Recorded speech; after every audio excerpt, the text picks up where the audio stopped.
Всем привет!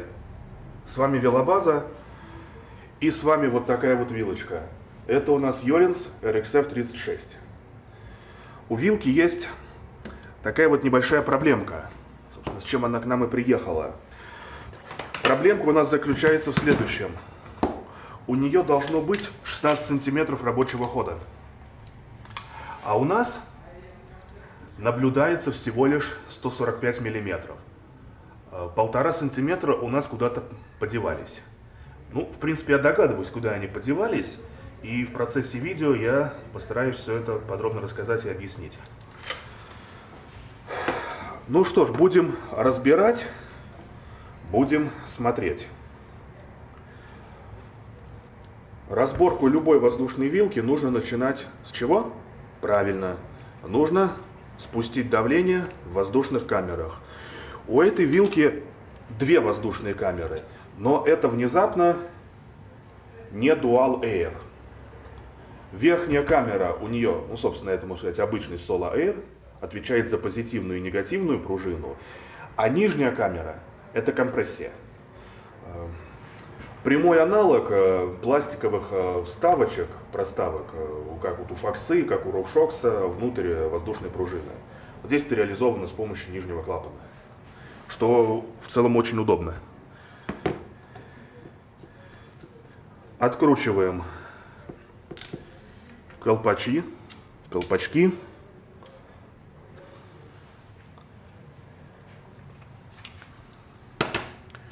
Спускаем. Сначала спускаем основную пружину.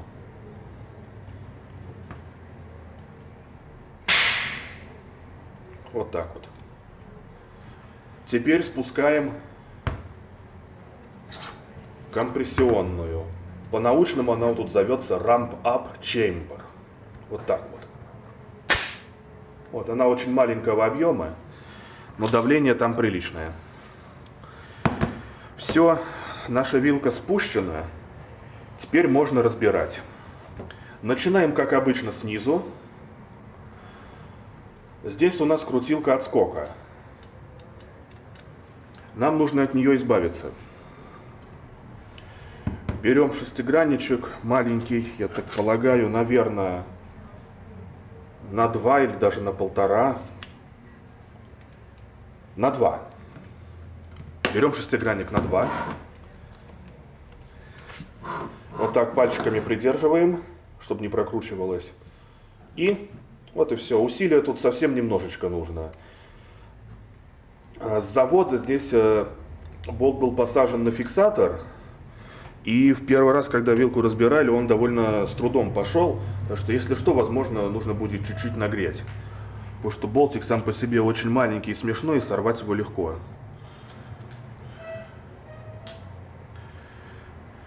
Да, вот по сути и все. Мы добрались до двух гаек.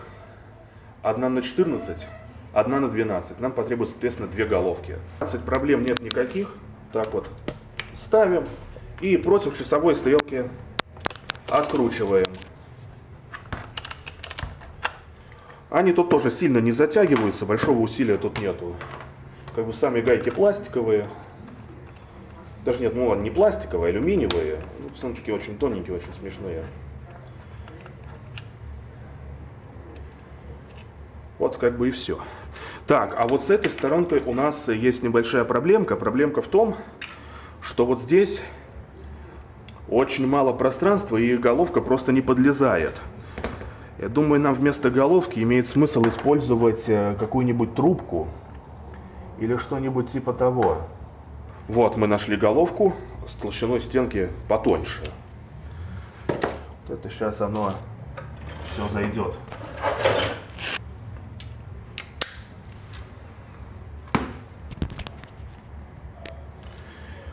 Здесь то же самое, никаких премудростей. Против часовой стрелки усилия здесь немного.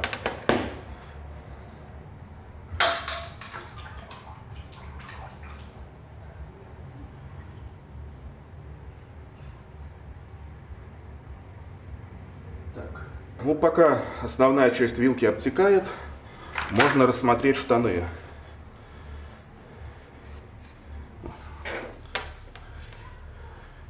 Тут у нас, в принципе, ничего такого сверхоригинального нету. Вилка очень похожа на другие свои аналоги. На Фоксу похожа, на RockShox похожа. То есть в штанах различий у них по сути и нету.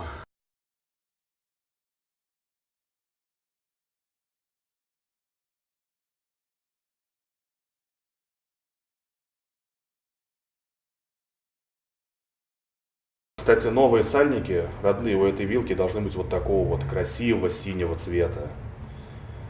Но вот снаружи они стали уже черненькими. Покрасились в цвет вилки и велосипеда, так сказать.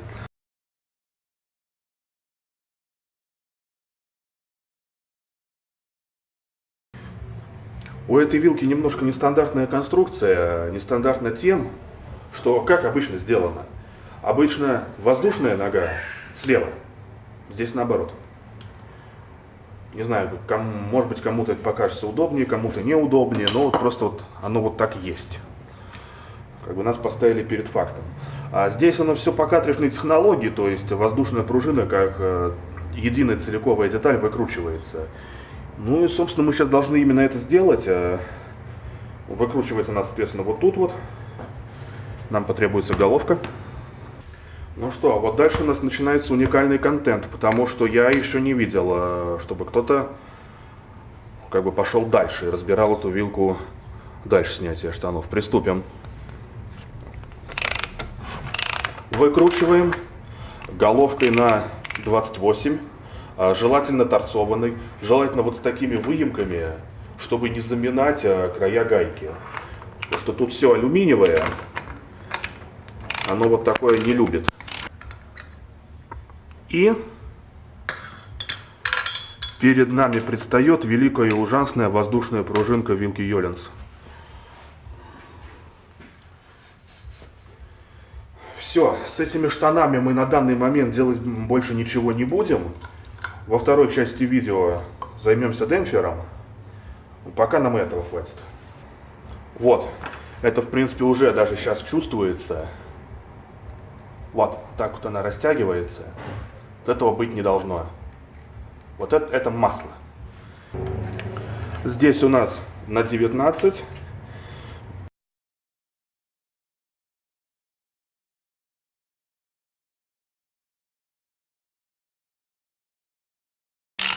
Все, дальше оно, в принципе, сойдет руками.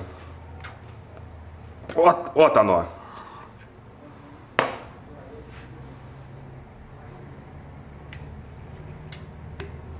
Вот что у нас было внутри, и это вот наши 1,5 сантиметра рабочего хода. Резиновое кольцо, которое, собственно, виновно во всем этом деле, оно прячется вот здесь. Нам, соответственно, его нужно достать. Значит, как мы это сделаем? У нас вот здесь вот есть подшестигранник, и у нас есть здесь за что подцепиться. Если будем раскручивать вот эти между собой. Здесь шестигранник на 8.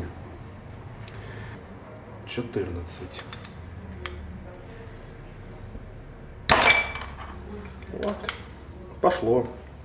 Все, тоже тут все против часовой раскручивается, никаких обратных резьб нету. Вот мы выкручиваем вот этот верхний пиптик. Вот такой вот он. Простой, незатейливый. В принципе, такую вещь на токарке исполнить можно. И снимаем вот это вот нашу красоту. И мы, собственно, я вижу это кольцо.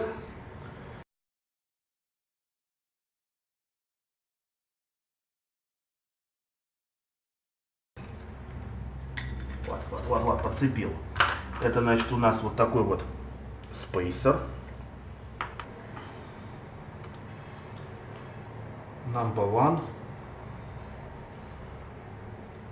Вот тут уже аккуратненько вот так лопаточкой.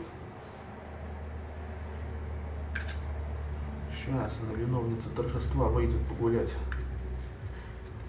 Вот она. Вот оно. Вот он, корень всех зол. Вот она, виновница торжества. Резинка уплотнения штока воздушной камеры. Представляет из себя, ну, обычный классический X-Ring. Вот я думал, будет O-Ring, то есть круглого сечения. Ну, что сказать, в общем, надо снять мерки с него, попытаться, может быть, купить один, два, там, три аналога, и потом уже экспериментальным методом их менять, подбирать ту, что не будет пропускать. Пока просто снимем мерки и собираем с ней назад, потому что она не испорченная, она рабочая. Ну, мы сняли размеры с колечка. У нас как бы все лето впереди. Попробуем подыскать какой-нибудь аналог. Будем экспериментировать с разными. Я думаю, что какое-то должно удержать масло в штанах. Ну, а пока это все, что мы хотели. То есть мы свои цели достигли. И теперь чистим и собираем обратно. Не обязательно срамбутер, то есть я думаю, можно использовать панолин от ДТшки или какие-нибудь другие аналоги. Это не суть, есть важно. Важно то, что жидкое туда лить не стоит. По крайней мере, пока не поменяем резинку.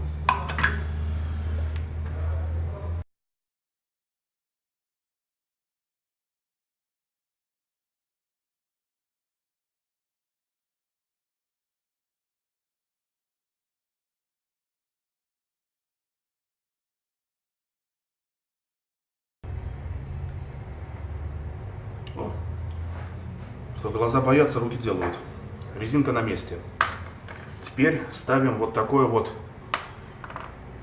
пластиковое колечко компрессионное. Ну, ближайший аналог это из воздушной банки амортизаторов Fox. То есть там точно такая же конструкция. А оно ставится с внутренней стороны. То есть оно всего одно, их не два. Ставится с внутренней, вот с этой стороны. Ну, тоже вот чуть-чуть смажем, совсем чуть-чуть. Вот, оно разъемное. Наверное, тут тоже, в общем, нужна ловкость пальцев. Просто заправляете один хвостик и прокручиваете ее, она сама влезает. Да. В общем, с виду оно страшно, на деле все просто. Вот так вот смажем, башенку тоже смажем. Вот эту вот резинку тоже смажем. Итак, мы поставили нашу злополучную резинку, поставили пластиковое колечко, не забываем вот эту вот поставить. Я, честно говоря, не знаю, зачем она здесь нужна, но раз была, пусть будет. Ставится просто вот так вот, просто вот и все. У нее нет направления, то есть можно и кверх ногами. Она абсолютно, как бы, она симметрична, абсолютно одинаковая. Все, не забываем консистенточки добавить. Как бы, чтобы оно здесь у нас все было смазано, чтобы ничего на сухую не ходило. Начинаем собирать. Надеваем ее вот так на шток. Вот так вот. Накручиваем нашу вот эту вот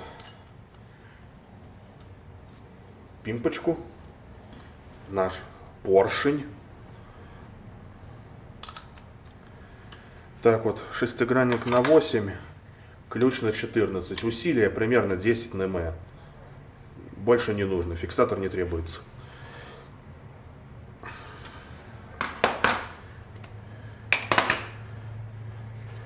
Ну и вставляем поршень внутрь основной воздушной пружины. Так вот.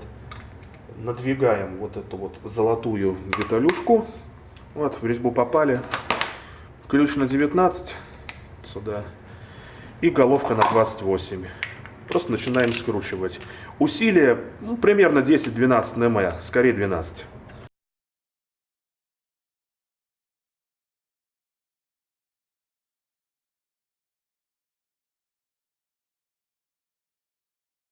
У вилки примерно 5000 километров пробега. Что, видите, состояние абсолютно нулевое.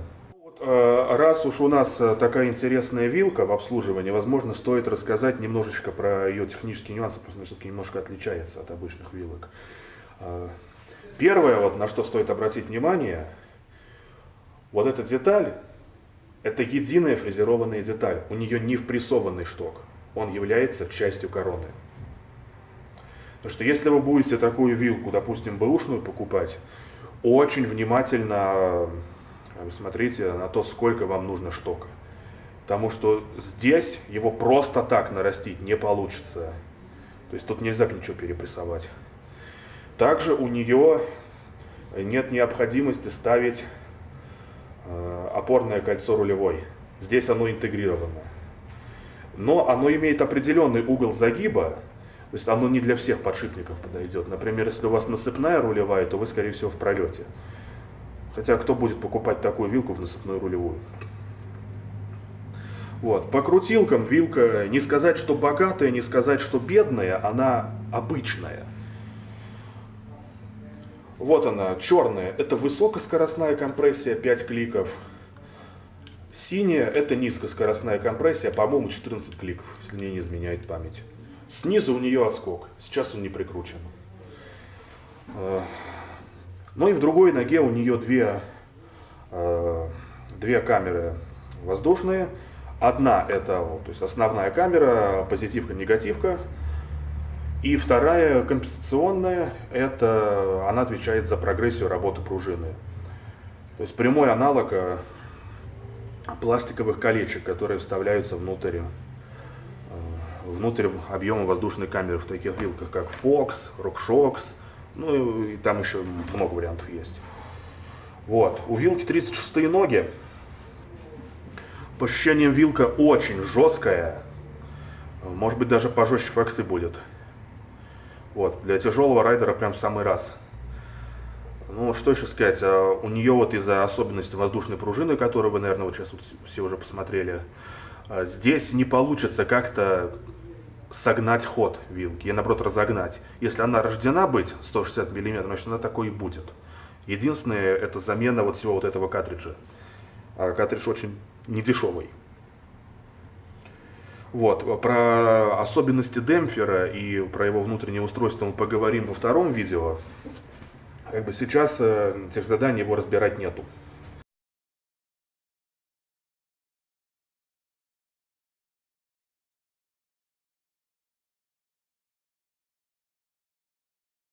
Во!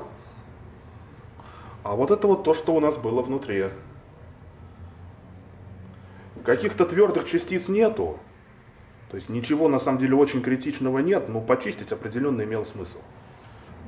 Ну, с учетом того, что здесь его просто вообще какие-то копейки будут, какие-то грамульки, и то только на поролонках, я думаю, нам не принципиально, какое масло использовать. Такая вот красота. Этого нам более чем, да тут даже тут больше, чем нужно.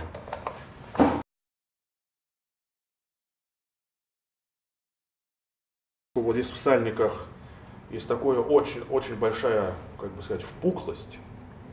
И туда прям просится добавить консистенточки. Наверное, давайте сделаем следующим образом. Сначала засунем внутрь, потом ставим поролонку, потом намажем вот здесь, а потом ставим штаны. Да, не штаны, ноги.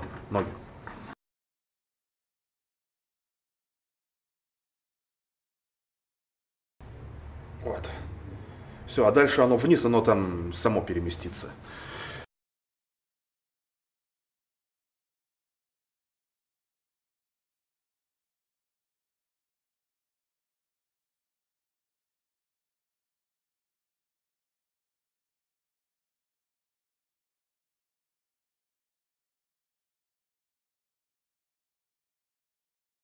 Ну, вот так вот. Что, вставляем.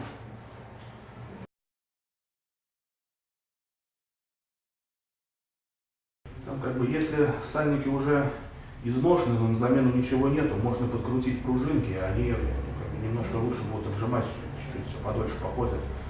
Но здесь с сальниками нет вообще никаких проблем. Они минимум до зимы выживут, может быть и до весны выживут. Поэтому ничего мы делать не будем. Вот так вот. Тут одна на 14, одна на 12. Ну, соответственно, 14 там, где толще, а 12 там, где тоньше шток. Перепутать тут тоже невозможно, их не получится закрутить неправильно.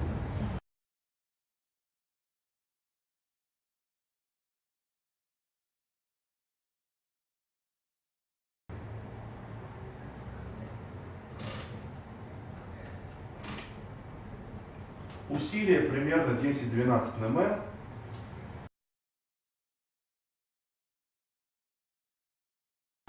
Так, у нас, похоже, прокручивается шток. Давайте мы вот что сейчас сделаем. Мы сейчас его накачаем, вот, и потом уже накачанный закрутим. Его прижмет, и у нас появится там какой-то упор.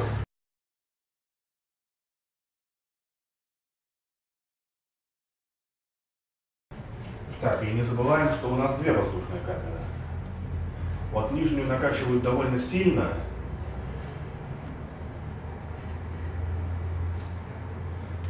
То есть, вот, чем вы хотите вот больше вот к концу хода, чтобы вилка как бы сильнее сопротивлялась сжатию, то есть была более прогрессивной, тем больше давления должно быть вот в этой нижней камере. Она мелкообъемная, поэтому для нее давление там, под 150 пси и больше для нее вполне нормальное. То есть там вплоть до 200, по-моему, даже качается.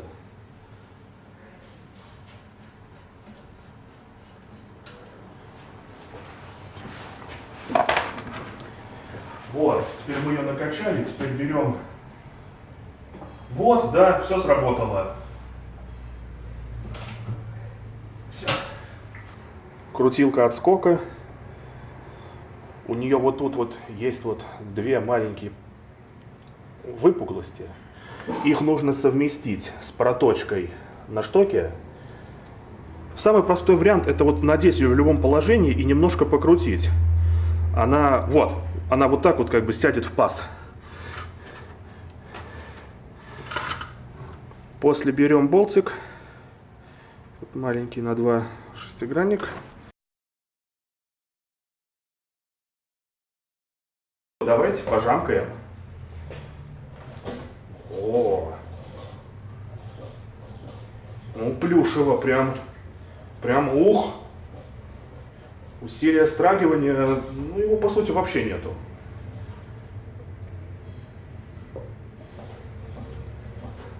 Вот так с закрытыми глазами, может быть, чем-то даже на лифтю похоже, только там подшипники не перекатываются.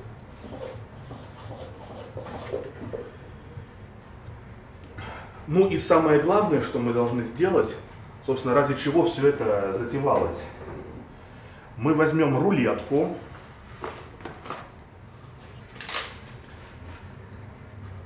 16 сантиметров ровно. В общем, что и требовалось сделать. Ну вот, за этим все. С вами была Велобаза.